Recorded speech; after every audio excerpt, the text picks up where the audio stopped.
Get free tips and tricks by subscribing WikiTips channel and press bell icon for lifetime free unlimited videos. Click subscribe. Hey guys, when you want to open up Fortnite on mobile today, it will tell you that there is an update required in Fortnite. So in this video we will tell you how to relaunch or how to update Fortnite on iPhone, iOS, PS4, or maybe your iPad. So watch this video till end, else you might miss some essential information. Step number 1. When you see this message update required, click on confirm, tap to start and click on Fortnite icon. Step number 2. Once you click on Fortnite icon you will see a message, delete Fortnite. You have to click delete. No need to worry as your data is saved with Fortnite website, so nothing will lost and you will get everything back as before in your new updated Fortnite game. As per official the Fortnite developers, they have added a new game data download system.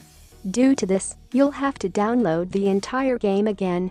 Step number 3. Once deleted again, go to App Store and download the new updated Fortnite mobile. Step number 4. Once the icons start loading and installing, it will show you downloading. 1 out of 100% and downloading will start. Step number 5. Once downloading is completed, click on tap to start. It will show you a message. We will find your account. Tell us the way you log into Fortnite. Step number 6. Click on Epic Game or maybe other options if you have used any other option and log in using your email and password, and it's done. If it works for you, then like this video.